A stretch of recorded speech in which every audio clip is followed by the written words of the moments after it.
Hello, welcome to another dynamic do-it-yourself video. And today we are going to make a neem oil spray. This spray is going to do wonders for your garden. If you're an amateur gardener like myself and you get insects in your garden and you don't want them in there, but you don't want to use commercial insecticides, this is a solution that might be beneficial to you. For this, we are going to use some distilled water, need a squirt bottle, some castile soap, the neem oil.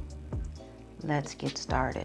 What I love about this particular recipe is that it's very simple. All you need is your spray bottle to put the ingredients in. So first, I am going to use this measuring cup. I believe this is 1/3 cup measuring cup, and it's going to be equal parts neem oil and soap. So I'll pour it in. I don't know if you can see that. It's a burnt looking oil, brown. Okay, and it's always great to use a funnel. And just pour it in our bottle. Ooh, this looks like motor oil, doesn't it? Okay, and like I said, this is going to be equal parts. So now I am going to put in my castile.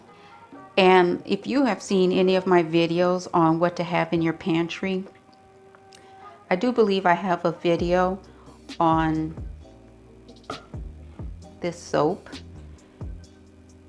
I have to check on that. But if you get this basic castile soap, there's so many things you can do with it. You can make your own soap. Like when I say soap, I really mean like, you know, cleaning, for bathing, that type of thing. Use essential oils and create such wonderful scents. Okay, it's going to take a bit here, but as you can see, it's thick. And boy, let me hold this up. You can see that it's split up, right? So at the bottom, that's your soap. That's the last thing I poured in. And above it, that brown, see it there? That's the oil. So not only does water and oil doesn't mix, but oil, soap, and water doesn't mix.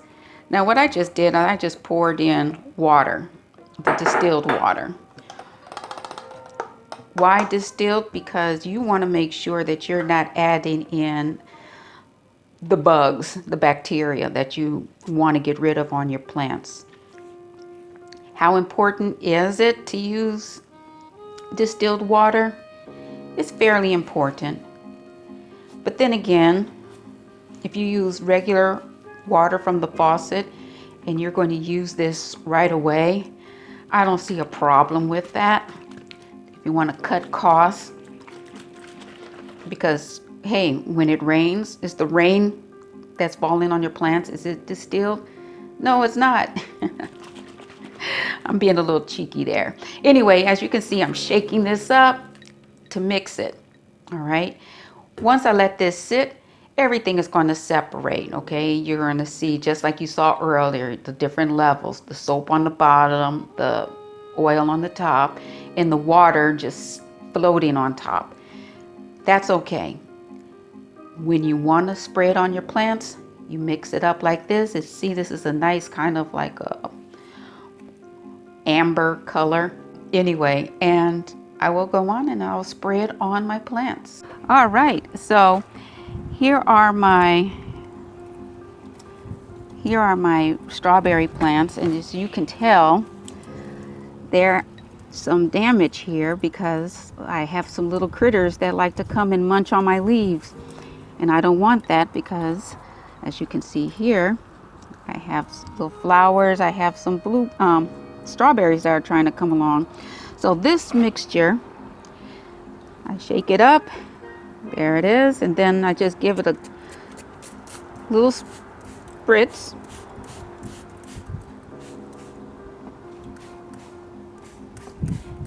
This will not affect your strawberries. It will not affect your fruit. There's a nice strawberry here. I'll pluck it out. Look at that. It's pretty nice, huh? Now, if this spray gets on it, it's not going to harm it. Just rinse it off and it's fine. And as for these leaves, you can see there's a little white residue, but that's not going to hurt your plants. But it will deter any pests from coming onto your plants. So anyway, I hope this is helpful. And until next time, keep gardening and keep doing your thing.